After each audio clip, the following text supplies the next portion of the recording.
All right, we are recording. I guess that means that we're probably starting. We'll wait for Jared and Scott to come back. So we did have a leadership meeting last night. So there's some updates to give you guys about sort of what's going on and what's coming up. I guess I don't have to wait for Scott on this because he was on the call last night. So first things first, next month's challenge is going to be flowers. So whatever you decide, however you decide to approach that topic, you can go macro, you can do a whole field of flowers. It's entirely up to you. But that's going to be our challenge for April. And to go along with that, I'm talking with Molly over at Studley's to try and get us in there again for another workshop. Maybe an after hours. Right now we're looking at April, what did I say, Jared, 11th? Is that right? April 11th, yes. Yeah. So right now that's the working date, and I'm hoping that we'll get that nailed down. So we'll get some information out to you guys. That's a Sunday. They close at 1, and so we're going to try and do it after hours. With COVID and stuff, we don't want to get in the way of all of their customers and all that. But like last time, we'll have access to the whole green rooms and the showroom area, the area with all the flowers and all that. So I'll let you know about that. We're also working on potentially putting together some sort of an outing in early May for shooting waterfalls. As far as where exactly we're going, we don't know yet, but hopefully we'll see some rain between now and then. In May, the waterfalls will start to run, and it'll be nice to go out and shoot them. Let's see. Oh, also coming up April 18th, which is a Sunday, we have Ella Carlson, who is the awards that she's won are unbelievable. And she's going to be presenting on composing for symmetry, which is directly in line with our summer show topic, which is also symmetry. So you're not going to want to miss that. So that's April 18th. That's going to be at 1 p.m. So as we get closer to that, I will get the link out to you guys. But yeah, if you get a chance, her name is Ella Carlson. Look her up. I think you'll be pretty amazed at what she does. And then the following week, whatever that following Tuesday is, Jared, I don't have my notes up in front of me. Pulling them up right now. No, I got them right here too. So, I'm not sure. Did we ever nail down the date for critique in April? It should be April 20th. We might as well just keep it that. I don't think we discussed it, but it's the third. It should be the third Tuesday. Yeah, which would be the 20th. So April 20th will be the critique meeting. So that week we'll have Sunday afternoon will be the speaker. And then April 20th, we'll be critiquing the flowers photos. So that's a 7 o'clock meeting like this one. So I'll get those events out on Facebook, so you guys will have them for your calendar. As far as anything else that's going on coming up, certainly some things in the works.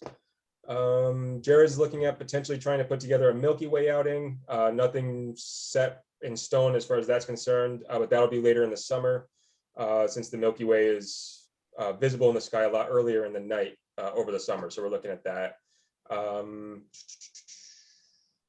We're going to try and get you guys out for, other than Studley's, try and get you out sometime in April. Just some sort of a photo outing. I'm not exactly sure yet what we will do, but try and get you out. And then again in May, we're looking at potentially going to Portsmouth. And after seeing Ella's talk on composing for symmetry, going and do a photo walk in Portsmouth where we're specifically looking for symmetry. And when you're talking about architecture, roads, there's a lot of places where you can find symmetrical scenes in a city setting. So not that Portsmouth is a huge city setting, but that's something we're looking at in May. We do want to get out this year's postcard soon. So what I'm going to do, just so you guys are aware, is I'm going to go back through all of the submissions that we've gotten. We have a whole year's worth of submissions that you guys have sent in for challenges. We have the submissions from all the shows. And I'm going to just pick out 4. And if there's something that I pick out, I'm going to definitely get your permission before we use them, print them. But instead of, you guys do a great job submitting for critique and submitting for the shows and all of that. We have them all. I have them all on my hard drive. So I'll just pick out 4 good ones and reach out to you guys, whoever's photos they are, and get your permission before we use them. But last year we did 4 postcards. The front had a unique photo and the back was all the same. And it's just information about the camera club and where people can go for information and all of that. So it's just a give out to potential members or future members or whatever. Let's see. Reed had made a suggestion on the members group about a potential speaker named Peter Holton. So I reached out to him, and it's looking like we are going to get him signed up to do a special speaker sort of thing over Zoom. He's in Australia. So that's going to be, again, probably in July. I'm going to try and fill in that sort of summer break a little bit like we did last year with speakers. And he'll be talking, he's a travel photographer who has a whole presentation on his travels in India. And the photos that I saw of his are just amazing. So that's going to be coming up in July. As soon as I have that date and time nailed down, I'll certainly pass that along. Just waiting for a final confirmation from him, but that happened very quickly. June 6th, and this is right now FYI, but we're also thinking about trying to get you guys out for it. June 6th is what's called the Devil's Moon. If you guys don't know what that is, it is a partial eclipse of the sun, essentially. And if you Google June Devil's 10th. Moon. June 10th. June 10th. Oh, there are notes say June 6th. So that's good to know. So June 10th is the Devil's Moon. If you Google it, you can see how the partial eclipse actually almost makes like devil horns out of the sun. It's really cool. So we'll keep you in mind, keep you up to date on whether or not we're going to try and get an outing for that out there. Of course, anything like that's going to be pretty weather dependent no matter what. So It's on the so that's gonna be very time sensitive too. So it'd be like probably, I think it looks to be around 10 a.m. I think you said. So yeah. So we'll look into that further. What day of the week is that? Sunday. A Monday? Sunday. It would be a Monday at 10 a.m. That's not going to be the easiest thing in the world, but we'll try and figure it out. I think it's a Thursday. Hold on. June 10th. I have the calendar right up in front of me. June 10th is a Thursday. So it would be a Thursday at 10 a.m.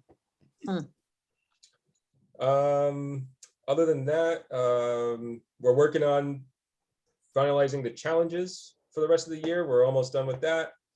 For now, I mean, I guess the only one you really need to know is the next one, which is flowers, like I said. And as always, if you guys have ideas for challenges you might want to do, or speakers that you run across that you might want me to reach out to, outings that sound like fun, or ideas about that, don't be shy, get them into us. We're trying, now that we do have a good leadership group and we are meeting once a month, I do see that we're going to try and get more and more of these things put together. But yeah, I think that's it for now. There's a lot, actually. So yeah, I mean, the next meeting after this is April 18th. That's Ella Carlson. And then the Tuesday directly after, which is the 20th, it will be the next critique meeting. So there's that. I think that's it for announcements for the night, which is fun. Anybody have anything that they want to suggest or have any concerns or anything? What did you say? What were you saying about an outing in April? Was that something to do with flowers as well? Something maybe other than Studley's? If we can, I mean, at the very least, we're definitely going to get Studley's lined up one way or another. Have you ever been out down for something else, then we will. Yeah. Have you ever been down to Fuller Gardens? I haven't, no. I don't know if it's too early for an outdoor garden, but that was I haven't been there in years, but it was a really nice place. Have you ever been to Bedrock Gardens? In Mm. I've Lee? never been, but I do get their emails, and it's one of those places I keep meaning to try and get us set up in. That place is unbelievable. It's not only flowers, the sculptures, the grounds, the buildings. It is beautiful. Outdoor flowers, though, don't really happen until like June or July. So April's Yeah. really early outside of a greenhouse. So, but it could be fun once it gets warm, I think Yeah. I think we're all going to be itching for it when when it gets warmer than even than it is now. So I have a Word doc that I just added both of those to things that you guys have come up with and things that have come up in like leadership meetings. So I'll keep them on, certainly keep them in mind. Sean, did you mention membership dues are upcoming too? Oh, I haven't. No, I was going just on our notes from last night. So just there's no rush for this. Membership goes until April 30th. So you have more than a month still to renew, but just throwing it out there. We've had some people who have already hopped on and renewed, but just trying to just kind of keep reminders kind of coming out there for you guys. And I'll put stuff out on the Facebook and through email and stuff as well. The amount is not going to change. There's no need for that. So $35 for the year again. And yeah, you have until April 30th to renew for next year. Am I forgetting anything else, Jared? I think that was the only thing I noticed that we didn't mention. Okay. Why All did I right. think that was May? Well, it goes May 1st to April 30th. Oh, So it okay. starts May 1st, ends April 30th. Don't worry, we're not going to boot anyone from the group for not paying before that, right? We'll just put out reminders too, just to kind of preemptively let people know that it is coming up on that. So Yeah, Well, I mean, Jared, it's usually I've been off. well, and I usually don't go through like the Facebook group, the members only group. At some point in June, I'll probably go through and go, okay, I waited long enough to do this, and I hate to do it, which is one of the reasons I don't that quickly. But yeah, it's not like on May 1st, if you haven't renewed yet, it's going to be like, Deb's done, but just a reminder that it's coming up. So yeah, 10 images tonight. I don't have my timekeeper. Apparently Monique didn't make it. No big deal. Keep my own timer. gotcha. But I don't think there's any huge, if we go over the 5-minute timer, I don't think that's a big deal. That we only have 10, so it's not that many. All right, so here I'm going to share the screen, get Lightroom going. All right, you guys can see that? Mhm. All right, so I sorted these tonight in order of aspect ratio because it's different. So for whatever reason, that means that we're going to do anything that's vertical first, and then we'll go into square and then landscape. Why not? So first up, we have Deb Manning. There it is.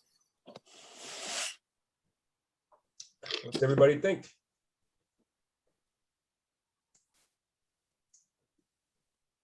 Very nice. One of my favorite topics.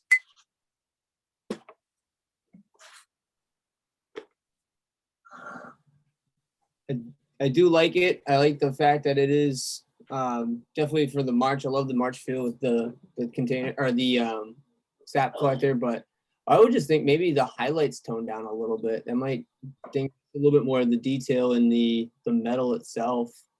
On Is the that- top, you mean? Texture, yeah.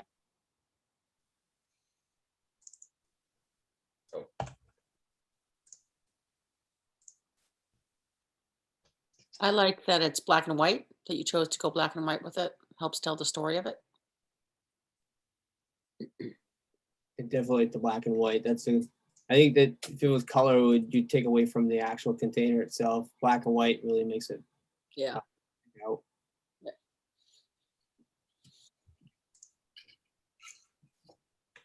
I know. I wonder if there was an angle you could have shot this where you could have avoided this shadow that's going across the top. It's a little bit distracting. But I mean, the time of day, you may not have been able to avoid it.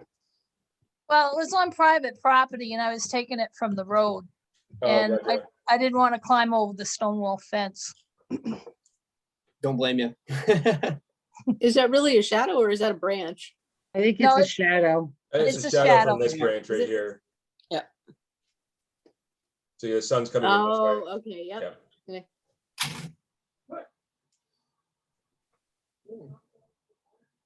Yeah, but I mean, there's a nice use of depth of field. The subject matter sticks out, or doesn't stick out, but it's not lost in like the background. The use of black and white was a good choice, I think. I think the It tree, didn't look good in color. I didn't like it in color. No, nothing in March looks good in color. That was the point. No. Mhm. There is no color in March, is there? Just brown. Yep. I like the Just tree. brown and like a certain shade of blue from used masks on the ground. Yeah, that's true. They were all over the place. So I like the fact that you had the tree going all the way along the left side too, because that kind of keeps you in the image a little bit. So yeah, good job, Deb. Thank you. Anybody else have anything for Deb? All right. Next up, Mr. Scott Thorpe. I know where that is. That's up Where on, is that? huh? Over in Stratford. Yeah, it's over past Parker Mountain.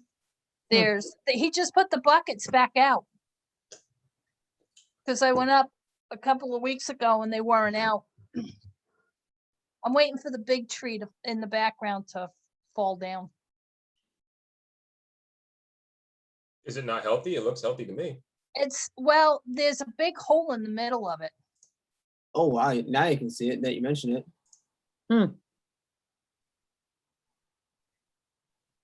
A couple of the trees, I don't know which tree that is, but I think I know which one it is. But a couple of the trees didn't fend very good this winter. They came down. Oh no. Yeah, on the outside of the fence, like where the buckets are. I love that spot. I really do. Scott, I really like this. I like the lighting of it. I like how the buckets are in the shade. We've got the kiss of light above it that the shadows are coming through, but it's a nice soft light coming on the top. So I don't know if it's the angle that you chose or just your composition. And then you've got the tree coming up on the side. You got the branches like kind of circling you in back to the tree. I also really like that root at the bottom because Yeah. Yep. The Wanna leach- green is what caught my eye between the two buckets. Yeah, the green, Yeah. yeah. Yeah, I like that. That's exactly where I was going to. I like that green stripe that goes right down, and then it just the little hints of it just in the background. Just that's the only color in it. Like otherwise, to me, I just feel like it's still a black and white photo with just a little bit of green. Love it.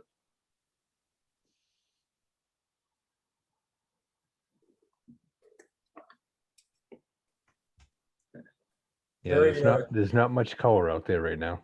No, it's very March.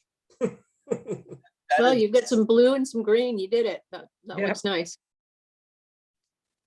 Yeah, moss is usually the first thing that turns any sort of color during this time of the year. So well I'm done. out of it in my lawn. You would expect my lawn to be green already. Oh God. Did you take this in the morning or in late afternoon? That was probably about 5 o'clock in the afternoon. Yeah, you get the long shadows, so Yeah. sun's pretty low in the sky. Well, now that I think of it, the sun would, if it was in the morning, the sun would be coming the other way. The shadows would be the other way. Yeah, and it wouldn't work as well because you wouldn't have any light hitting the tree itself. Yeah. It'd be very dark on that side. So it's like this bucket in the front has just enough light hitting it that it grabs your eye and it keeps you from landing back here. Mhm. There's just enough of a highlight in here that works nicely. Well done, Scott. Yeah. For once, Scott, you did it.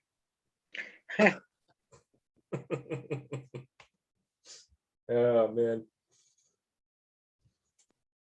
All right. I went out Anybody just else? looking. I went out just looking for maple syrup, and I probably drove for 2 hours, and those are a couple of the first ones that I saw. You Couple know, of the you only know where ones- there are a lot of them is across on Nippo Golf Course. Same with Salmon Falls Road. Bunch on Salmon Falls Road that I've seen. We saw very few of these when we were out the whole weekend, maple sugaring. Weird. Everybody's not using, this is only for small time. Are they doing these? We saw very few of them. Now they all use that PVC line that hooks right in. Yep. Yeah. But yeah, Nippo has tons of them on it. Nippo golf course.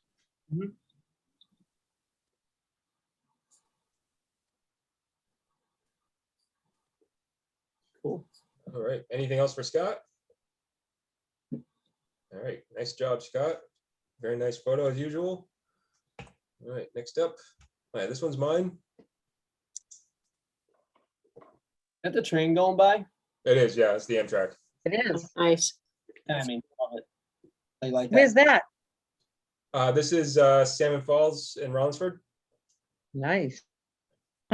So I was there the day before and the waterfalls were running really nicely.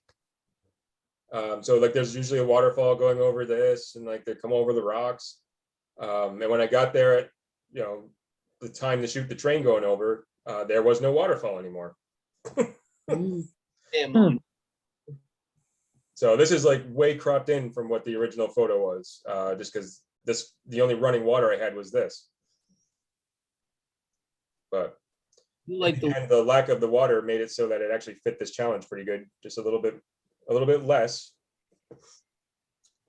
Yeah, no, I was there the day before and there was a big freight train going over the bridge and I was like, huh, I wonder if I can shoot that. So I went home and checked the Amtrak schedule and went back first thing in the morning.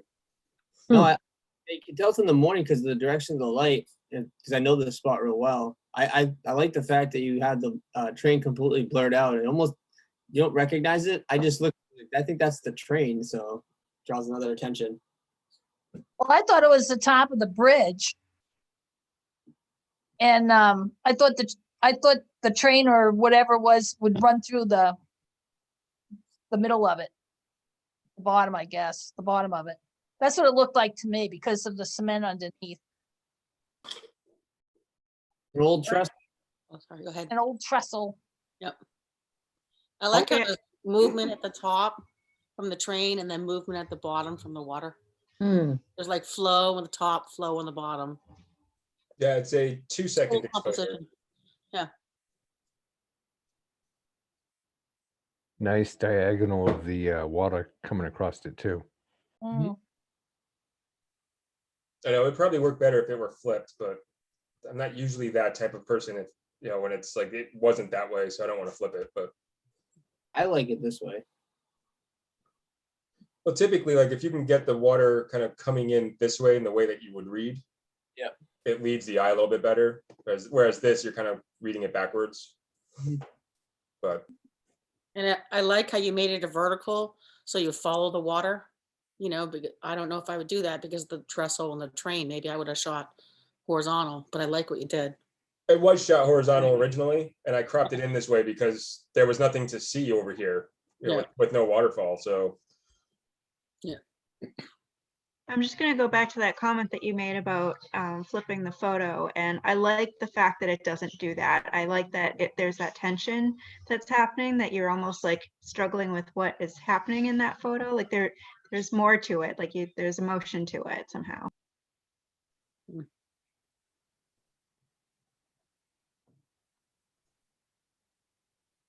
I love the textures in it, Sean, and the Yeah. browns. The browns really just popped out to me right away. It was just a great use of color. Yeah, I mean, it's almost monotone. I was hoping, because the Amtrak has blue and red stripes on it, and I was hoping to catch those, but they sort of blended in.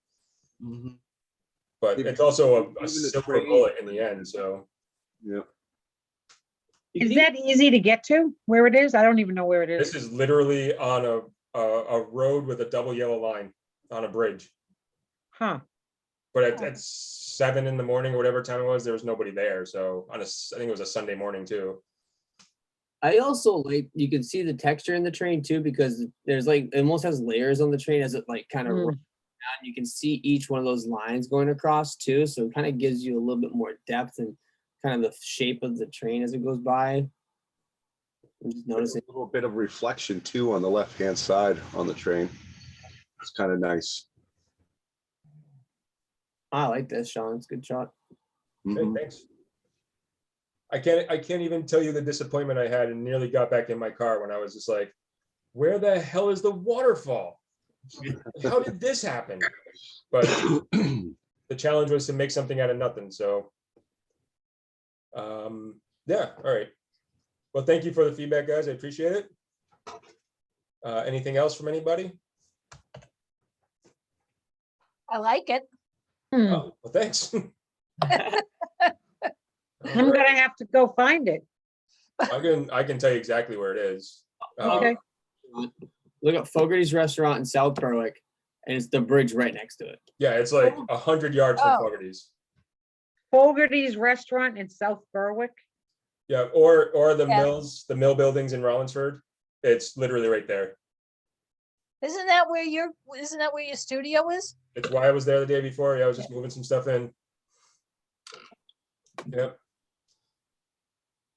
All right. Yeah, when when that's up and running, I'll invite you guys up to come check it out. It won't be all that impressive, I'll tell you that. So is it dammed? Is that why the water stopped? It must be downriver. Yeah, they must have let the dam out somewhere. Huh. And just like this is man-made waterfall of some kind here. And then behind me, it continues on. If you've never gone down and actually looked at Salmon Falls, it's really nice, especially when it's running strong. Nice cascade. This particular day, I went to the other side to look, and it was like a trickle. Come on, there's not even a shot on the other side where there's always a shot. But yeah. Yeah, Lisa, I can basically give you an address or show you on a map exactly where it is. It's Can really you easy to shoot get me an to. email? Yeah. All right. Cool. Remind me. Okay. All right. What's behind the grids? I mean, you can't walk across this, can you? The trestle? Yeah. Oh, No, you can't get on the train trestle. It's very active tracks. Literally every time I'm there, the train goes by, whether it's a big freight train or, the Amtrak runs by every couple of hours. Very cool Um, looking. I like it. So yeah, you can't get on the tracks, but you can get under the trestle. There's a Well, little that's park what I meant, nearby. under it. Yeah, it's very cool. Yeah, you can look under it and watch the train go over your head, which is kind of cool. On the left-hand side of the image, Lisa, where basically the top of that dam is, there's a parking lot right there because people will fish on the upper portion of this. You can Yeah. park right there and you can look directly up at the trestle. Huh. Yeah, no, it's neat. I like it. I know I keep meaning to go over and hike the trails whatever trails are there, because I just want to see what's over there. My doctor told me to go look at Salmon Falls on the Rollinsford side because he wants me to get out and exercise. And he says, "Oh, have you been over?" He said, "I think it's Salmon Falls, isn't it, river that runs in there?" And he says, "Yeah, you should go down and look at the river." He said it's pretty impressive. So, guess Yeah. now I'll have to go down. There you go. Yeah, apparently pick a good day though. Yeah. Well, It wasn't very impressive this day. a nice foggy day would probably look good. Oh, I mean, the top there, I didn't even think to go look to see what kind of reflections might be on the top. I was so disappointed in the waterfall, I just went home. But I was parked essentially under the trestle at the parking lot that Jared was talking about. It's just around the corner. And I didn't even think to go look at if there's no waterfall, that means this water up here is not moving. And that's probably just beautiful reflections all over the place. I didn't even look. Yeah, there's another Somersworth further up the river too. That's got a nice little another parking spot. You can go right down to the river too. There's some good reflections in there during the stagnant water times. Yeah. So, all right. Shoot it again, Sean. Who's this one? This one is Lisa Shirtliff. Ooh. Oh, I like that. Yeah, Oh, very I nice. love that shit. I love that. That's amazing. Spring is Spring here. flowers. I love your choice of depth of field. It's awesome. Thank you. You should have seen me. I was out back in the late afternoon sun with my tripod set up in mud. It was the only place there was sun in my yard, but yeah, I loved them. I almost fell in a river trying to cut them off the tree, and I was trying to get them. I never remember to pick them, and by the time I remember to pick them, they were all gone. Bye. I love pussy willows. My neighbor's got a bunch on their tree right now. I like the lighting. The light actually gets the tips of them all. Yep. Shimmer. It's a little bit of a backlight on them, but it's from the a left angle. I'm assuming left side. Yep. Yeah, the sun was shining on them. Yeah, and it said it was low light because it was late afternoon. Yeah, I know. I like it. Yeah, I like the composition, you know, it's like it's facing the sun, so it's kind of, they're kind of facing the left, but I don't know, it just, you know, all the open buds are kind of pointing the other way, most of them, the ones on the top. I don't know, it's just really interesting. I really like it. And you just kind of go around it. You go up one branch and then you come around down the other. Yep. Yeah. It keeps you right in the image, looking around. Yeah, thank you. Mhm. Make a Yeah. nice card or a big picture. Yeah, I know. I was actually debating whether or not I was going to print it. I thought about it. I wonder how it would look on metal. The only thing I would think you might want to do to these images, add just like a slight vignette to it. Around it, yeah. Around it to kind of, because you can see like some of the corners are a little bright on the top from where the sun's coming. And I think that might just pull you back in a little bit. I mean, where it's located, I really like the location and the choice of composition for it. Oh, Yeah. there you Oh, go. yeah. Oh, much better. The little vignette I think would actually keep you focused on that vice like those corners, but I love it. I mean, it's top. not in the center, it's kind of coming off from the left, and your overall composition. I like how there's like some are crystal clear, but then in the background you see some that are blurred out. I like that a lot. Good choice. Yeah, I got to play with my macro lens. That's always fun when I get to play with that because I don't play with that very often. I wish I had a macro. I want to try it out sometime. Are you Well, if you Nikon? shot Canon, I'd let you use mine, but you don't, so. Jared, you're a Nikon guy?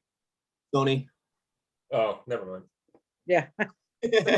Like, how do you go out and shoot with a DVD player? Right now, that Blu-ray. But it does make all the difference in the world, Jared, having a macro lens when you're doing stuff like this. Oh, did he freeze? Yeah, I think he's got a Sony computer. Yeah. Hey, you know, I'm not. I won't knock So I Sony. got Sony, so I love them. I say pretty solid. I know some pros who use Sonys and are very happy with them. I like my Sony. I'm not complaining about them. Oh, it's funny. We can all pick on each other for brands, so it's all good. Yeah. Oh, Yeah. I shoot. Both of my Nikon bodies have Sony sensors in them. So Sony sensors, they make more sensors for other companies than you would imagine. It's like a lot of them are made by Sony now. I just saw that Nikon might be coming out with a medium format mirrorless. Oh, nice. Wait, For those of us who have 10 grand to throw at a camera body, All right. maybe more. it might be. Yeah, I mean, depending how big it is. Okay, we're off topic. This is awesome. I love it. Yeah, the vignette makes a big difference. I think that's Yeah. I Yep, agree. yep. I like that vignette. Yeah, it did. It helped it pop out a lot, helped those yellows come out more. so. Yeah, I mean, that's with and without, and that's just a quick sort of. Yeah, no, that definitely made a huge difference. Yeah. Yep. I think you'll find vignetting is something that works. It helps almost all images. Some amount of vignetting helps direct the eye. This one can get away with I think a stronger vignette than some other ones, and it really keeps you right centered in the image where you want to be. Yeah. Yeah, because your eye's going to be pulled to this bright spot up here instead of over here where you want him, you want the viewer to look. So if you can just knock that down, yeah, right away your eye goes here instead of over here. I Yeah. agree. So yeah, good job, Lisa. Thank you. Good job. All right, next up we have Asina Navarro, who's been out hiking apparently. In the mud. Hey, that's me. Mud season. Oh, it's mud season. This is as March as I've probably ever seen. I love the approach. It's a documentary sort of photograph, and it tells a story. I love And the how did we get this picture? act is really cool too on the foot. Yeah. Did you lay down in the mud? Yes, I was going to let the conversation go on for another 30 seconds before answering. Did you fall with the camera in your hand? Was this an accidental picture or was this perfect? It was on the way down. so how this really happened was well, let me tell you a longer story, which makes this whole thing even funnier, is that I was so excited that I remembered to bring my camera with me on this hike.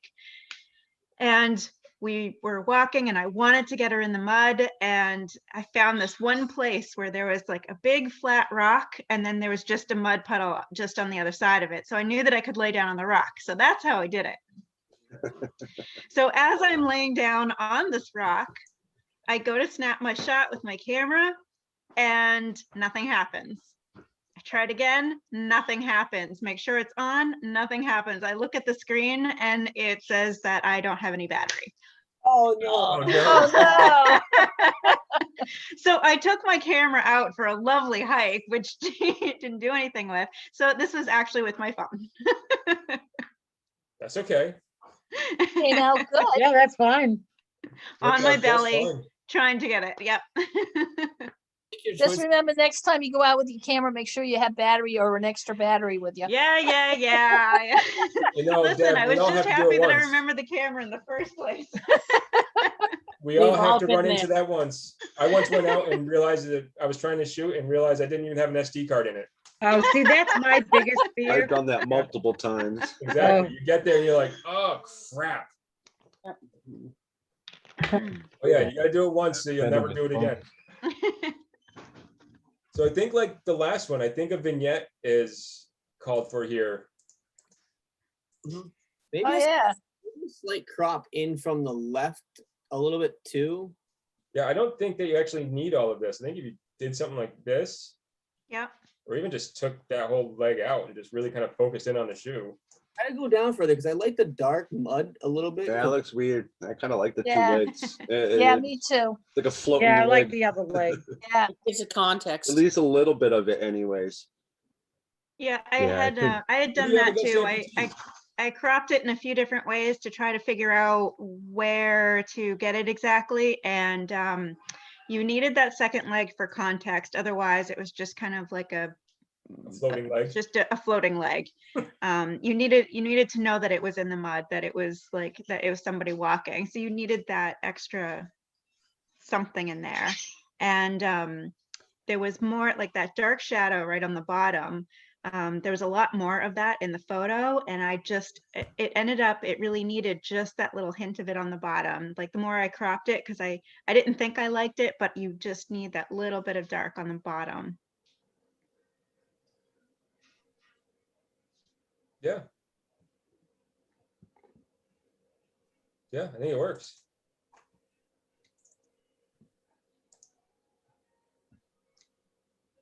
But I think the vignette does help. The vignette helps. Yeah, I don't agree. I think I darken the leg, the pant leg a little bit, because it's got a little bright right on the wrinkle there, you know, so that, Up here, you mean? yeah, just right in there, just lightly, so then your focus goes right on the shoe. I don't know, just a thought. Yeah, well, we'll give it a go. That's why we do this in Lightroom. So I just took down the highlights a little bit. Yeah. That's a little nicer because it matches the leg on the left a little better too. Yeah. So you don't get, your eyes don't go up. Yeah, because we want to focus on the shoe, not so much the pant leg. So I agree. Yeah, it kind of brings you up through the path now instead of up into the trees. Well, then you can always bring up the brightness of the shoe a little bit too. Yeah.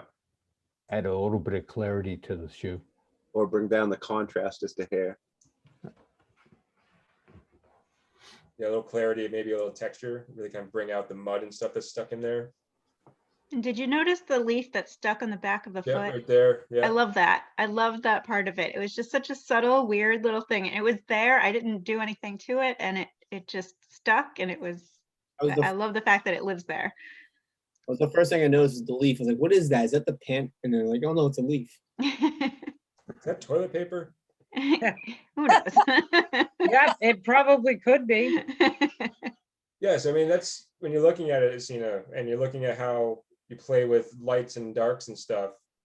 So this is the original, and then just a little bit of playing really just brings the center of attention where you want it. Agreed. I like that. So I was fooling around. I brought the highlights down a little bit in the background. Mhm. So you always want the brightest part of the image to be either your subject matter, more often than not, at least. That's where your eye's going to go first. It's going to go wherever whatever's brightest is where your eye will go. So, I just took this down a touch back here. It also brings out some details if you knock down the highlights a little. We did the pant leg, added a vignette, brightened up the shoe. There you go. Yeah.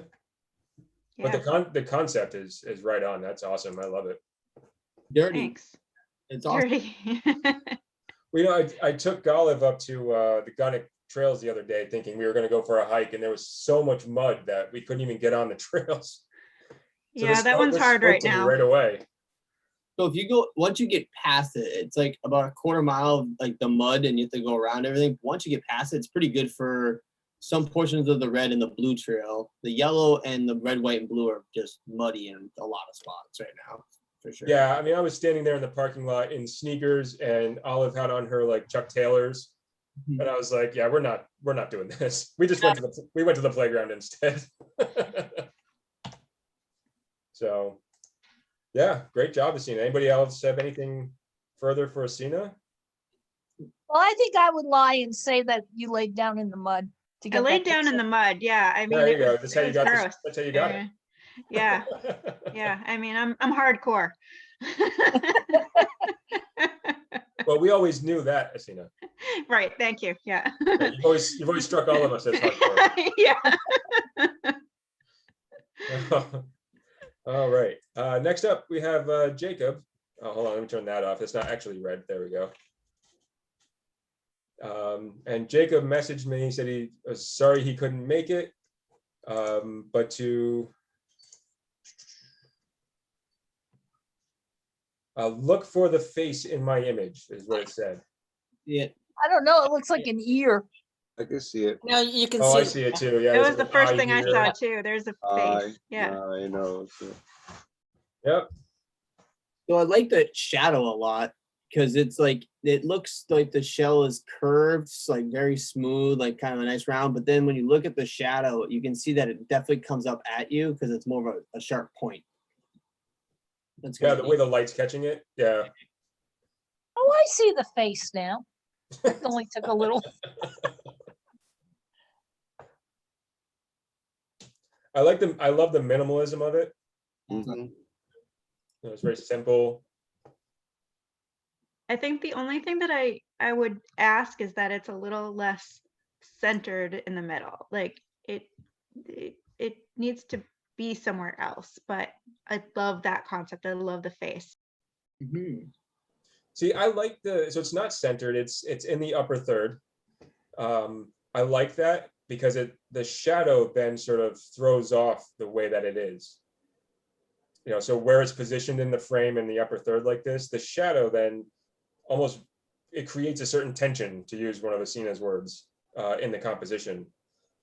So like the placement of the shell, I think, is actually pretty good, and the shadow, Kind of brings it. I think being a minimalist image, though, I might have taken out some of these things. There's a couple, yeah, a little couple artifacts like that little white stone, a couple of those little ones. Yeah, like this stone here, probably get rid of it. This like black spot over here. I mean, this is nitpicking it to death, but like this white spot down here, just you don't want anything in a minimalist image like this to take your eye away from what it is you're looking at.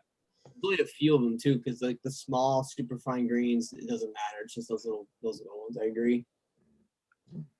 Yeah, I mean, the dry sand seems to be okay. It's just things that like these little red spots, whatever, whether they're pieces of shell or rock or they're JPEG artifacts, or I think they're actually rock or something. Rock, yeah. Yeah, I'd probably get rid of those. This little stone here, and this spot down here, maybe this little black, anything that's taking, like when you squint. So if you look at it full screen and you squint at it, I'm serious, like this will help you in composition. If you squint at it, all of a sudden it becomes abstract, and you'll start to notice, where does your eye actually land? Like, is there anything taking you away from what is your subject? And right away, like this white dot down here, I can't help but to see it. Mhm. Something that you can another thing that you can do if you're ever having questions about is the composition working for you, or do you need to, if you flip it vertically upside down, so you close your eyes and then flip it and then open your eyes, and then where does your eyes go? Because immediately it becomes abstract because it's not what you were looking at before. So turn it upside, like what you would I do. always like it better on the bottom thirds like that. I know it almost works better. The shadow pulls you into it then, where the shadow's kind of pulling you away here. Yeah, I don't know. There's a certain, again, tension to the composition like this. I do actually like it, but Mm-hmm. Yeah, but that little rock that's by the shell could be a booger, because the shell looks like a nose. My God, seriously? that's very literal then. Could be a booger. You're right, it could be. Talk about boogers. We'll make sure make sure Jacob sees his critique. Oh, I mean, I didn't notice the little white spot down at the bottom, and until you mentioned the white spot in that other stone, and now I just go to that other stone by the nose, and it It looks almost like a looks like booger. the face is looking at that stone Yep. too, and I think that's Yep. why it's drawn to it. Maybe it's a Yeah, But not so, if you title it The Sneeze, then it's a whole different thing. Then you know where it's going. yeah, you could have gotten away with that with some like dry sand, like just blasting out of here. What? oh. So yeah, but this is so just it's something that you're taught if you get into doing like professional competition, is if you close your eyes and then flip it upside down and then open your eyes, immediately your eyes will just go to whatever is the most prevalent in the image, because it's not what you were looking at before. So if you're ever having questions when you're editing your images, try that trick. You just go up to photo, flip vertical, and it'll just flip it upside down. Yeah, close your eyes and then open your eyes before you do it. And that way you can actually see where does your eye go when it doesn't know what it's looking at. And I think you'll find that that's helpful. But yeah, I mean, Jacob, he's very good at this type of image, and he did a good job here. So, Mhm. anything else for Jacob? I mean, other than a sneeze? All right. Next up, Tom Sorensen went out and found some ice in the 70-degree weather. Pretty. Very nice. That is some silky smooth water. Yes, it is. I like that. Where is that? That's in Farmington. Pretty. I think there's only a couple spots that I'm not totally full on. Is like those little spots that the light really pokes through and creates a really bright highlight on the water. Right There, there. Yeah. those are the only two things that kind of distract me. The water, the line that it goes through the whole image is just awesome. And then the greens from the moss on the rocks and even the trees really kind of creates some like sort of life coming back in this month of March. So I like this. I like this a lot too. And the only light highlights that are like, I don't mind any of this up here. I think it's just, so the light coming through the trees is very natural. Mhm. This down here is Yeah.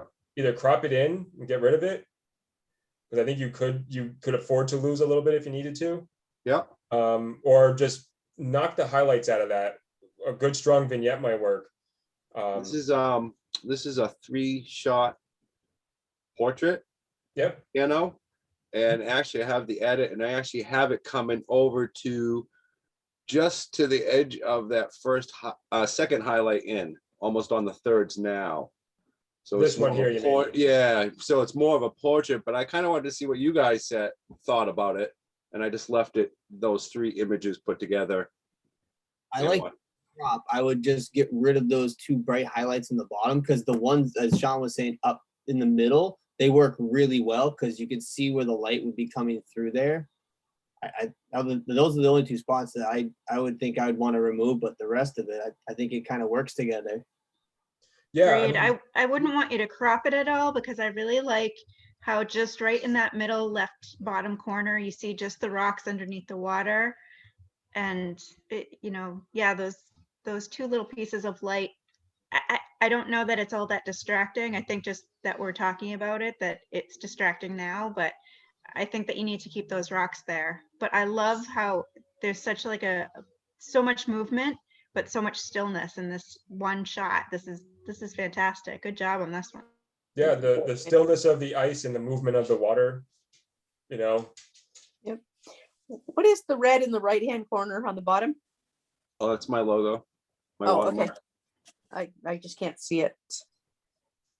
I like- like the peacefulness of this. Mhm.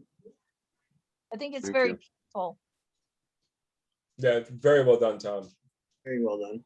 Thank Got a you.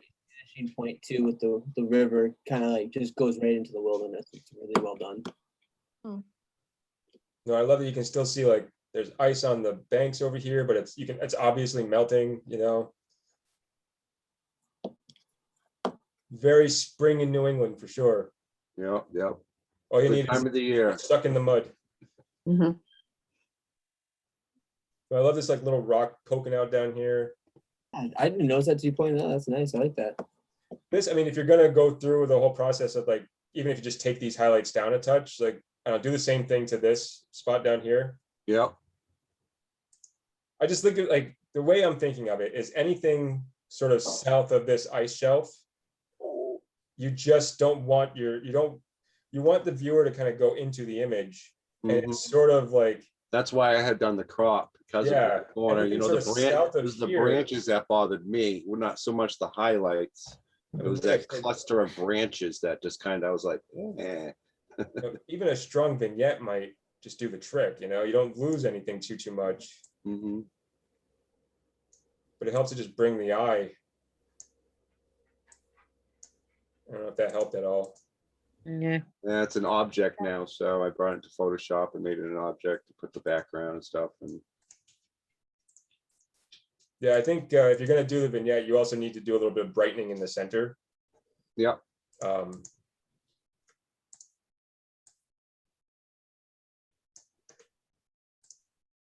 brighten it up and then make the vignette a bit stronger, maybe.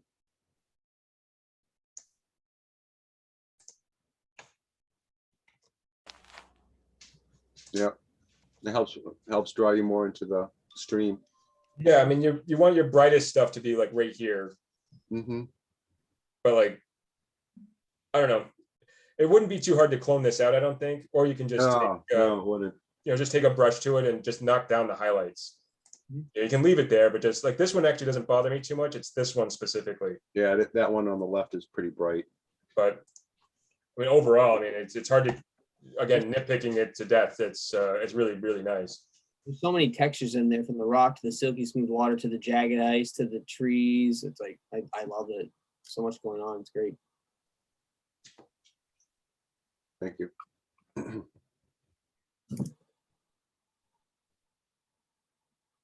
Yeah, I'm just like searching for anything else that I don't see anything else that. Could you do an off-centered vignette so that it's more on the right-hand side? How do you do that in Lightroom? Go up to your, Oh, you just change the midpoint, right? nope, Over. no, go up to your tools in right next to the gradient. Nope, on the right-hand side. There you go. Now up, Up. right there. So now draw a radial filter Oh, just do it as a. Okay, I know what you mean. and then just invert it. That's obviously far too big, but I do all that kind of stuff in Photoshop. Now you can just invert it and darken the outside. There you go. Nice. Yeah. That works pretty good. Like that. Feather it a little bit and call it good.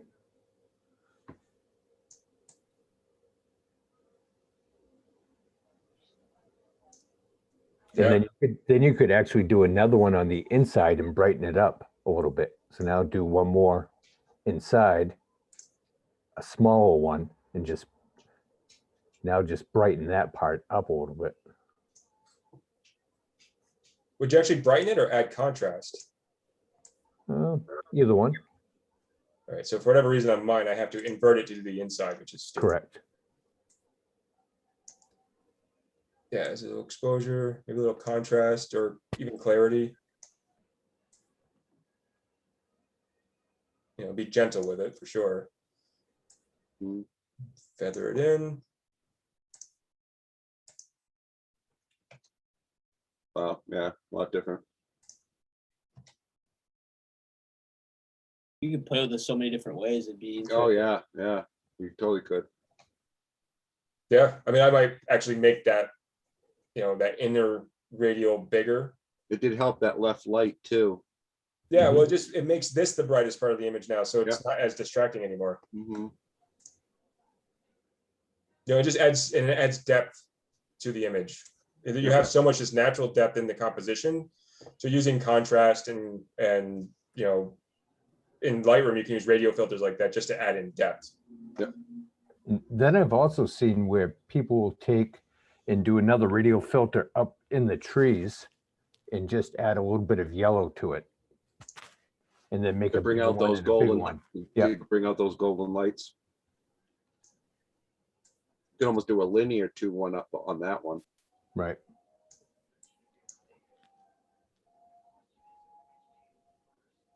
We just mess around with the hue. Oops, Oops. invert it. Or your, Oh, the white balance. your white balance. Oh, wipe Yeah, out. do your temp. Yeah. You just give it just a little bit of yellow. There you go. Just so it's off in the distance.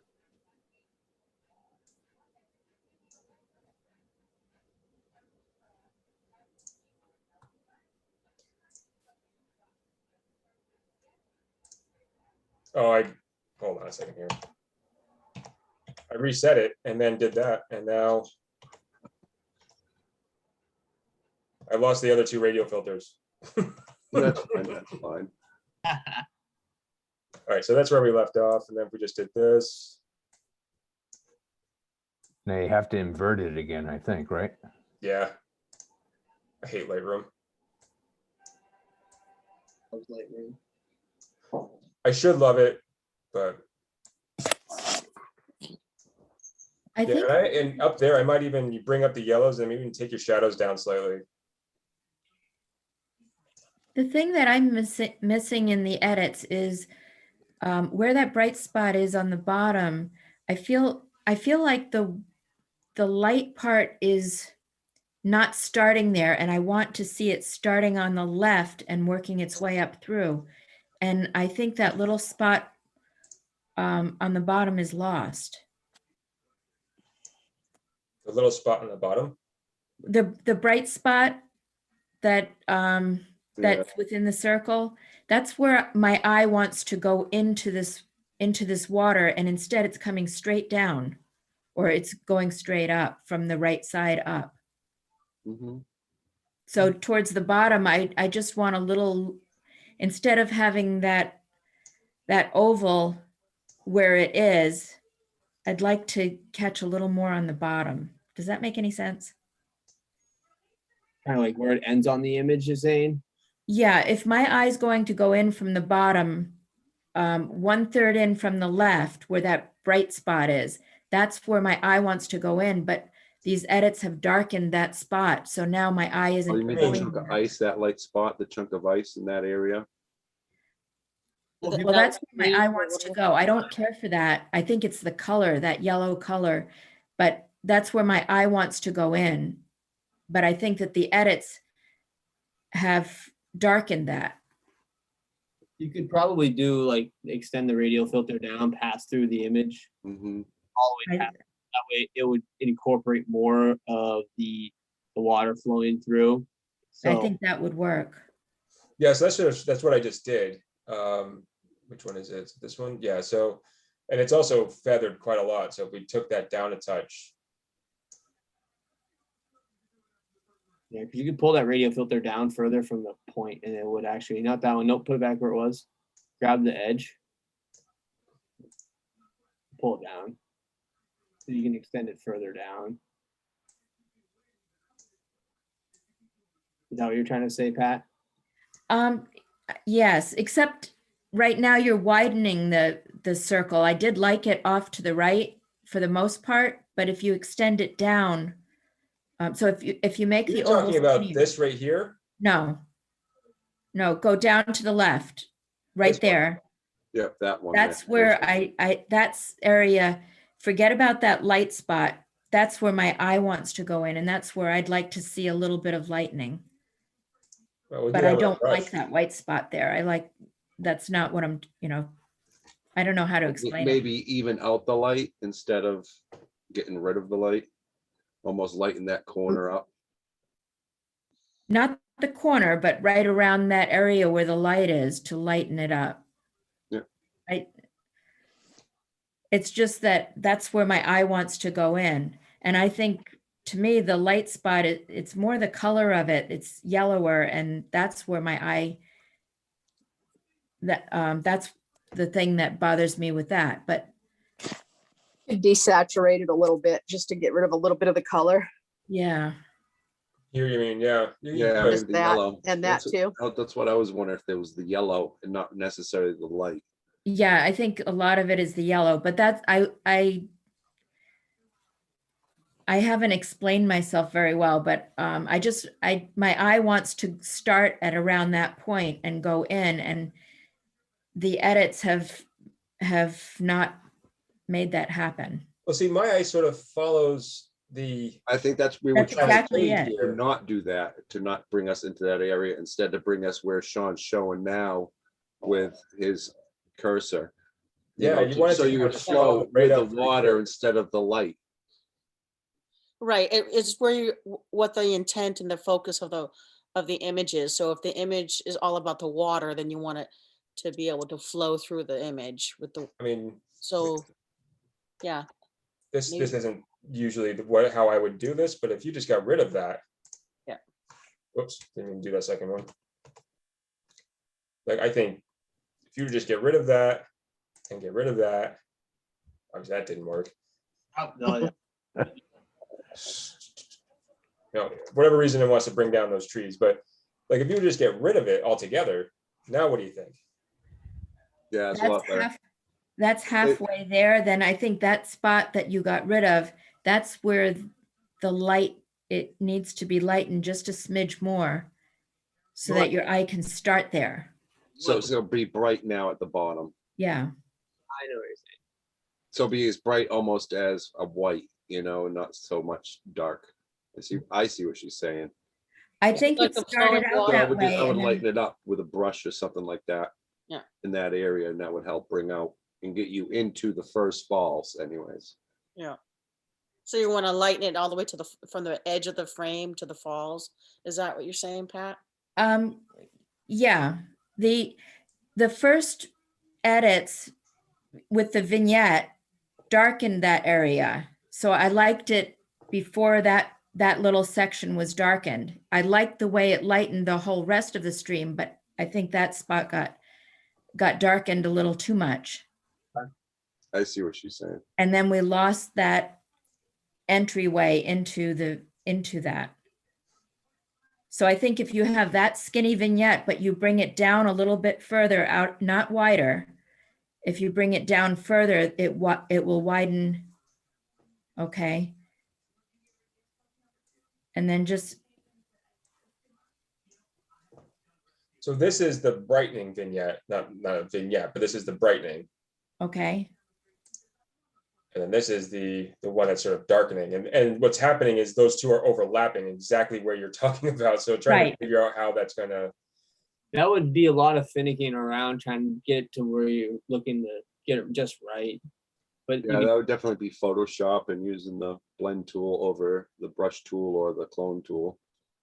yeah, I mean, it's definitely something that Tom can play with. I think just in the sake of. No, I do time. see like the guy, what you were explaining with the lighting and stuff like that.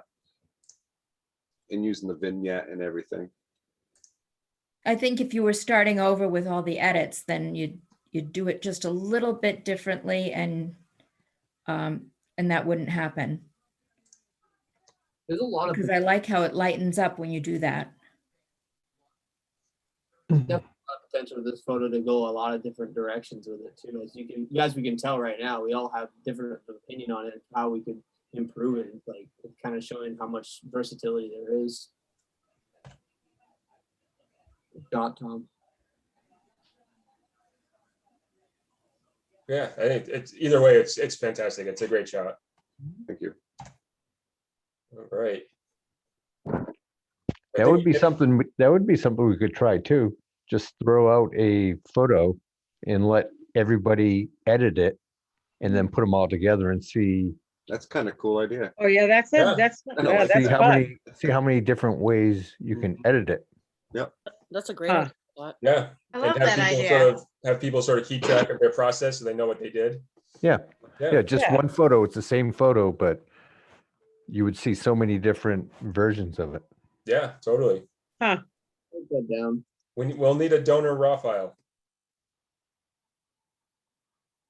All right, next up, Pat Watts. Aw, She found a turtle. Yeah, Carol and I went out today. It's not very sharp, but it was fun. That's all that matters. Everything else was dead. It's good to see a turtle. They're out. It's a good sign. That's a good sign right there.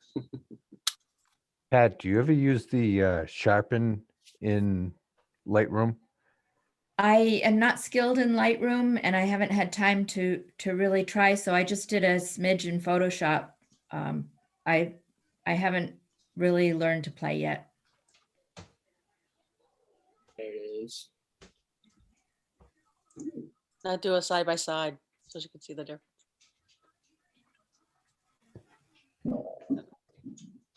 That sharpened it up quite a bit. Good. I did. yep. Yeah. Yeah, See the difference, So- Scott? Yeah, wow. yes. Yeah, so you can, You can tell on the log. yeah, so Pat, one of the things, so you gotta be careful with sharpening in Lightroom, because I feel like you do get it, you can get a lot of haloing going on. Yeah, But when you bring up your sharpening slider, what you want to do is do your masking as well. So if you hold down the Alt button, anything that ends up as white is what is actually being sharpened, and anything that is black or like darker grays and things is not being sharpened. Because you don't Okay. want to add sharpening to all of this like water, right? So you want to be careful not to do that. So when you're using Lightroom sharpening, this is how I would recommend. And just don't crank it up too high, because you'll get, it'll get pretty ugly. yeah. I rarely ever mess with radius and detail, so. There's one thing about the masking portion of the sharpening tool too, is it'll find any sort of like object, like a piece of dust on your lens. So then you can go back and go ahead and remove that too. I use that to find all my artifacts that are kind of in my image, and I go ahead and find them, and then I delete them all, and then I go back and fine tune it the way I like. So it is used for many options. Cool. I like I'm it. not sure if you have topaz sharpening as well. I mean, that you'd be amazed how far that could take this. But that's in Photoshop. But yeah, it'll actually rebuild the image and try and figure out a way through using AI to make it sharp. Wow. I do like your composition on this one, because you got them kind of a little bit to the right here, and his head is pointing to the left, so it kind of leaves that gap in space between there. I'm wondering what he is looking at. I like that, the direction of it. Yep, looking into the image. Thank you. I like the. He was looking at his friend across the pond. Yeah. Where's his girlfriend? Hey, where you at? I love that little the highlight and the reflection, that it did pick up that little bit of green that's in his face, and I think that even that, if you enhance that just a little bit of green, just a little bit, I think it would make it pop. Okay.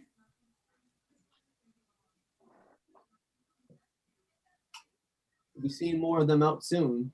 Oh yeah, you'll get another shot at this not long from now. Yeah, very cool. I saw 2 of them today out, so they're definitely out. One of my goals is to find them when they're laying their eggs and taking pictures of them from a distance. That's something I'm looking forward to trying to do this year. Good thing. All right, anything else for Pat? All right, nice job, Pat. Thank you. All right, next up we have Jared. Where was this, Jared? Rochester, over by the Nest and CVS. No, you're in my neighborhood. Yep, right down the street, little half-mile ride. I was leaving my parents' house and I just thought I'd stop in. This, I believe, is one of the eagles from 3.5 years ago, because the two that live in that nest are fully matured and this one is not fully matured yet, so.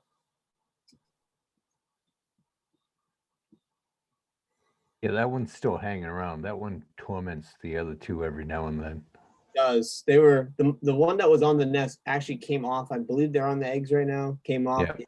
and was definitely not happy with this one. You take this right from the road? So I park at CVS and then they get the power lines in the field right there. You can, if you're standing there, you can go up towards that water line. They cut back a lot of the brush so you can get a little closer from there and shoot. Oh, okay, so you're not actually shooting it from like the cul-de-sac down here, No, I'm on the other side. the other side, gotcha, okay. The cul-de-sac I've shot from before, but this was in the evening, so I wanted to shoot from the CVS side since the light's going that direction. Yeah, cul-de-sac is the morning and the evening is CVS. And they've been pretty active recently, so.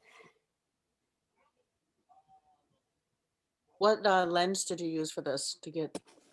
That is the Sony 200 to 600. How cropped is it? Pretty significant. He was actually coming towards me, so I think I shot it at like 600, but it was coming towards me, so I kind of had to crop out some of it because there was a tree limb on the right-hand side that kind of starts to get into the image, and it was all blurred out. But I wanted to focus more on him because the whole thing is basically blue. Have you tried using the new super resolution in Camera Raw? No, I used denoise AI and then a little color effects to bring back some of the sharpening and of him, the brilliance. So I'm assuming this is a raw file? Yeah. Yeah, open it up in Camera Raw, and you might have to find a YouTube tutorial to know exactly where in Camera Raw this is. It's a new thing that they just came out with. It will actually essentially add megapixels. So when you crop it in, you won't lose all your detail.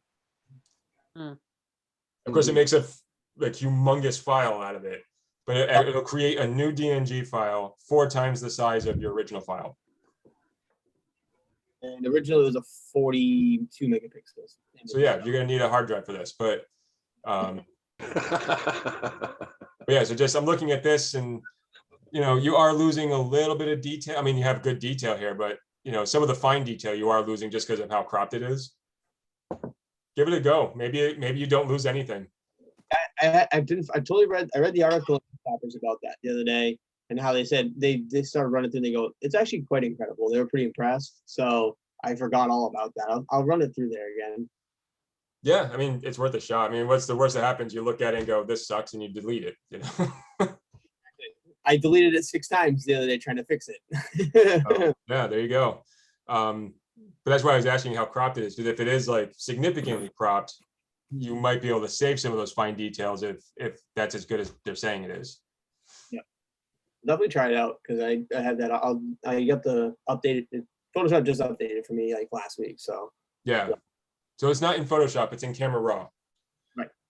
So not the Camera Raw filter in Photoshop. You actually have to open it in Camera Raw. Yeah. Okay. I hear it's coming for Lightroom next. It'll be added into Lightroom soon. Very nice. Nice. So I haven't messed around with it too much myself, but it's intriguing if it works as an upscaler. So It's nice that the Eagles have made such a nice comeback.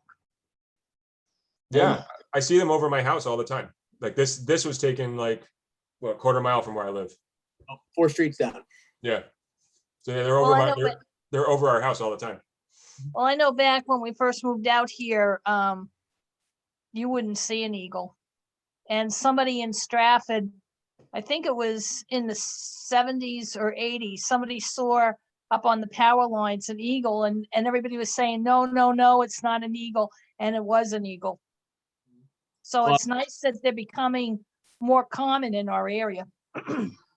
At least 3 or 4 nesting pairs in the, like, within the 25-mile radius of where we live, like going from Rochester to the seacoast. There's some in Farmington as well. Yep. If you go up to Winnipesaukee, they're everywhere. Sebago Lake, there's probably 3 or 4 nesting pairs. We have some up on Milton Tree Ponds too. Yeah, we have them out here in Stratford. Yeah, Bull Lake has it. Oh, they did have a nesting pair, and the male died last year, so they're trying to work it back out again. Well, I think it was a couple of weeks ago, we were driving down 202A, and there was a big bird in the road picking up a dead squirrel. And I said to my husband, I said, oh my God, it's an eagle. He said, no, it's not. I said, oh, yes, it is. I said, he's got the head and the tail. And there he was right in the middle of the road. I couldn't believe it. I mean, I was just so excited. They're so majestic. They're incredible bird. They're huge. I like going to shoot them.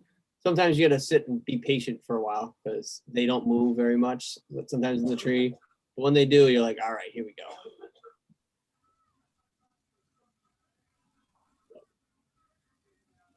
I really hate the blue background, but I wanted to do it in color. So. I mean, the blue background is what it is. It's a flying bird. Yep. So this means it was a nice day. It was. Because without the blue background, you wouldn't have like the nice light on like his face and like catching the edge of his wings and under here. If you had a cloudy day, you wouldn't have any of that because it would just be flat. So yeah, you take. It would take away from them. The clouds would take away from them. So yeah, I love the blue background. I think it works out really well. He's contrasted well against it. So I did recover some of the detail with AI denoise. I'll tell you, or the what is it? Topaz denoise AI. That stuff is pretty crazy. What you can do. Yeah, I actually watched a comparison video on YouTube where they compared the two of them, and the new Adobe one won. It did. Yeah, the only thing I use Topaz for is I have their sharpening because it handles camera shake very well. Oh, okay. And where I'm in panning and stuff, there's always a little bit of something that if I could get rid of it, I'd like to, but yeah, because when I took this picture of that background, because it was so bright, it was really grainy. So removing all that, but not taking away the detail, the bird was important to me. So.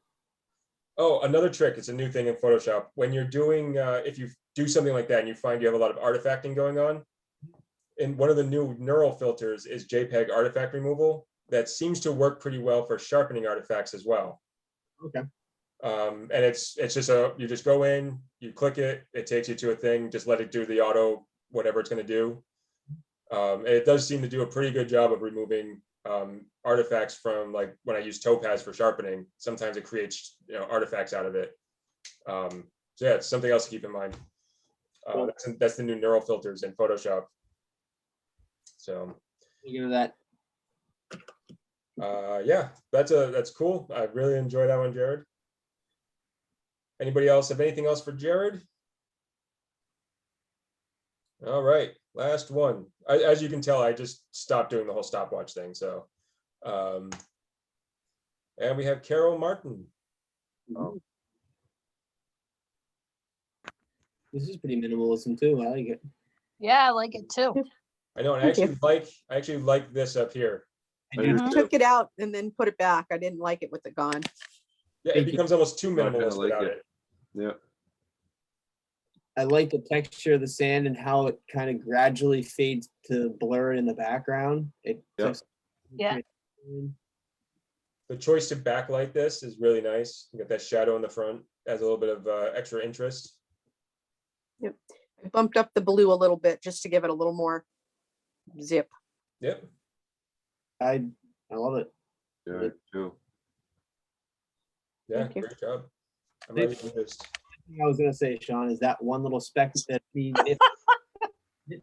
Bothering the hell out of me. There we go. Now it's good. Can I ask a technical question on this?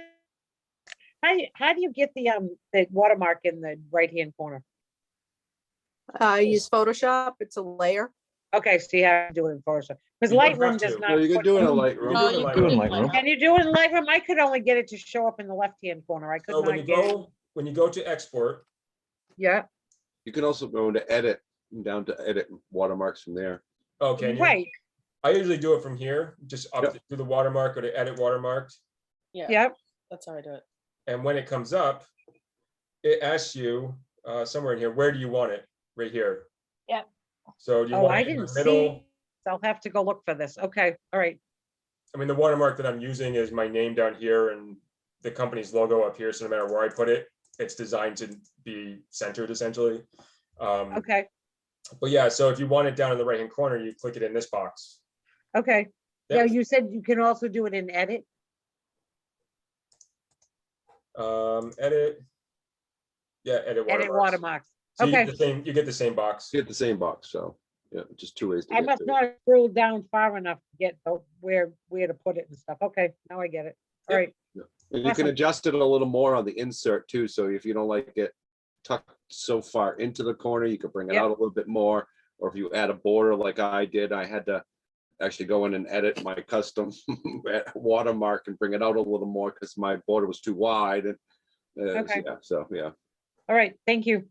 You can do it, Lisa, too, is you can save a couple different ones too. So that way, if the image, like you have it in the lower left and it doesn't work out because it's that's where you don't want to put it, you can put them in different locations and have different ones saved. So Okay, so we just save it as left, right, center, whatever, okay, Yeah, you can Left, do it right, that way. Give it Yeah. a name.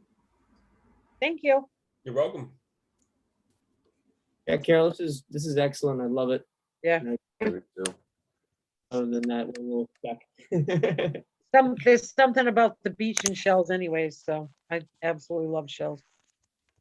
I look Yeah. at stuff like this all the time and never look at it. I'm always looking for bigger, expansive things, so I need to start looking smaller.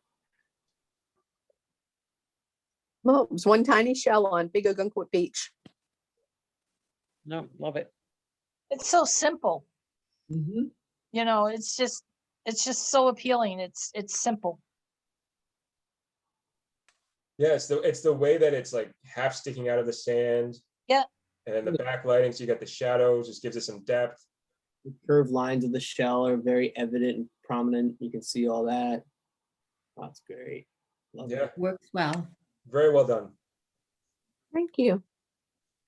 Now, that's an idea for a trip, as a field trip down to Plum Island to go shelling. Yeah. I'll write it down. I get stuck on the lighthouse down there.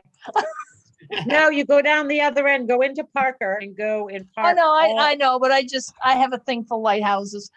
no, Park in the last parking lot all the way down Plum Island and go when it's a super low tide, and the shelling is unbelievable out there.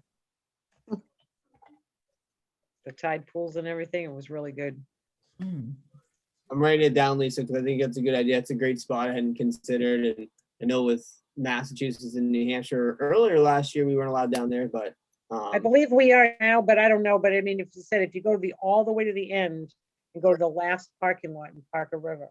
I was there a few days ago. They're open. Yeah. I was down there about a month ago, 2 months ago, looking for snowies. I like that spot about the island. Even the sand dunes you can take pictures of, which are really pretty. There. So and I just added it to my little open Word doc too, Jared. So next leadership meeting, neither of us will forget it. Good. I have like sticky notes all around my computer, so. Oh, there you go. Yeah, I have an open Word doc that, especially when we do these meetings, I've gotten into a habit of taking notes when people throw out ideas, because otherwise I will forget them. Yeah, I mean, Plum Island has everything. It has walking paths, it has the dunes, it has the beach. I mean, you can go birding while you're down there. It's just, there's so much to do.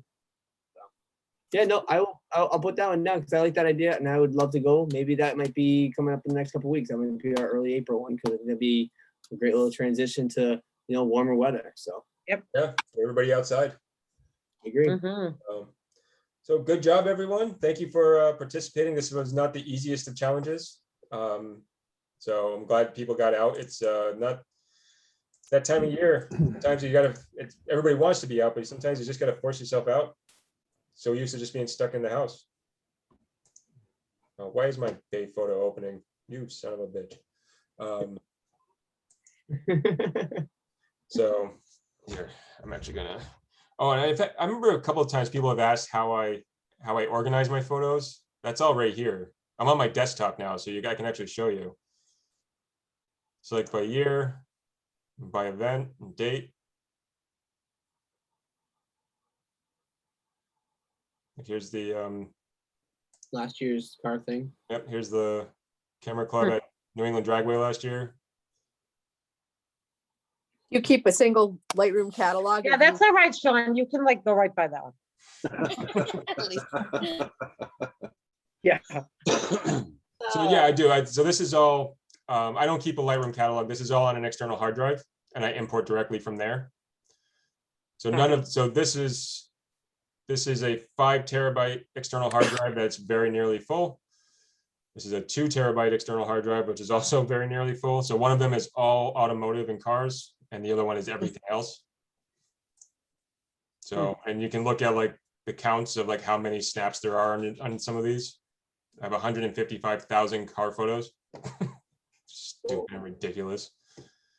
Do you import them from your hard drive to the computer to work on them and then put them back and then remove them? I bring them in from the hard drive and then edit in Photoshop. So just right click and edit in. And then they get saved to the same hard drive from Photoshop. And then once a night, I have a cloud backup storage that comes into the system once a night and backs up anything that's new. Cool. So, and that has full backup capabilities. So if I were to ever lose a hard drive, I would be able to get it all back. What's the name of that one? That's Backblaze, which is It's not very not very very reasonable expensive, right? money wise. Yeah. What was it called? Backblaze. And it's like a yearly fee, and you can just set it up, and they just come into your system once a night and back everything up. And it's specific. So the initial backup took like almost a week. Yeah. But then now it just comes in once a night, and they just do whatever's new in the you can specify which folders and stuff you want backed up. And anything that's new, so like new Photoshop files, new JPEGs that I've made, it'll just back it all up. And then can you go right to that and import it from there? Or do you have to import the whole hard drive? I've never back? Is had it- to. I've never had to either way. I'm hoping I never actually have to use it that way. No, but I don't I'm saying know. if you want to, if you had a hard drive that was slow when you're accessing it, if it's up in the cloud, can you go and just edit from up there? Would that be quicker? So this is like disaster. Use it like a backup. proxy, you mean? So like Backblaze is all about disaster recovery, essentially. Like if you had a hard drive fail, they'd be able to get your data back to you. It's Okay. not really designed to be like you're working from. It's not an access point then. Right, exactly. Like the hard drive itself is the access point, but Backblaze is just, in case of utter failure. And if you know anything about me in my life, there's been plenty of that utter failure. So, but yeah, I know there have been times where people have asked how I, with just the amount of images that I'm dealing with, how I organize all of this, and this is how I do it. So. I need to put more on my external hard drive. I put them on my desktop and then slide them, but I keep forgetting to do that. So. Oh, I specifically don't keep any image files on my desktop hard drive because I don't want it to fill up. So Do you keep anything mobile? Do you do you run anything off your laptop? no, That the type of laptop. stuff? So I when I go on location, I have a travel 1 terabyte hard drive as well. So the laptop itself has a 1 terabyte solid state. Well, it's not a terabyte solid state. It's like a 512 megabyte solid state built in. But again, because speed matters more to me, I try and leave it as empty as possible. So I actually will travel with a full terabyte external hard drive. That's thin. It's like paper thin. It's very easy to travel around with.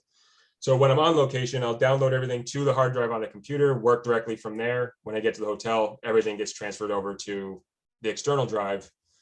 And when I get home, I clear the laptop out completely. And then you move it over into the library on your desktop. Yeah, everything gets moved over to the external hard drives here and then backed up to the cloud. Yeah. Yep. Gotcha. So, and it's good. I mean, it's a good system. Like I just had a guy who works for the racetrack who needs something specific for some marketing they're doing for an event. And I'll be able to just pop into here and know that I can just go directly to my historics folder and be able to pop through and see what I have, that he can use. So, yeah, and this is a weekend of work right here. 5,000 pictures. Yeah, and that's after culling. Yeah. But this is 5 days though. It's Thursday through Okay, Monday. Yeah. So when I'm at the track, when I'm working for the track, it's not as many. It's not about quantity. It's about getting the quality shots. I was like this one. That's good. So, but yeah, since I was in here, I just felt like I can show you guys. Yeah, thanks for that. I have 2 4-terabyte drives external that I hook up to, but I haven't pulled everything off my laptop. So I've got everything. I've got a master catalog there, but then I've got stuff still I need to pull off my laptop. And yeah, it's a system that I sort of just built up over the years and what works for me. So Yeah. everybody has their own way of doing it. So, but like I said, you saw the sheer volume of images I deal with. So you gotta be able to, when you need to find something, you gotta be able to find it. Right. So, but that's I think that's it for this meeting. Awesome. Well, thank you. Good meeting. Thank you guys. Thanks. Keep any ideas and stuff coming. I feel like we've been sitting on a lot of ideas, probably all of us, for like a whole year now. Yeah, it's been quite the year. Shelley, it has. give your daughter my best. Give thanks, Mark my Yeah. best. Yeah. Pulling for you guys. Thanks. It's only, but we set a time this time, so I think he's only gone 6 weeks this time instead of 4 months. Gotcha. Well, if you need anything, you know how to reach me, and I know where you live. I can always come up there. Thanks, I appreciate it. So, Yeah. But yeah, if you guys have any ideas for anything, there's no such thing as a bad idea. Shoot them our way and we'll try and make them happen. People look out on the page. I'll put something out if we're gonna be doing an event or an outing soon. So not this weekend, I will be working, but we'll be looking forward to maybe the weekend after or right after that. So Awesome. Yep. Yep, and I'll have definitely probably the next day or two, I'll have information for sure about Studley's. So sweet. Awesome. Appreciate all your guys' hard work. Really Yeah. appreciate it. yeah, thanks for sticking with us. It's not easy. I know I'm sick of Zoom. So so All all right, guys, I'm gonna sign off here. right. All right. Take care, stay safe. Bye. See you soon. Night. Bye-bye. Bye.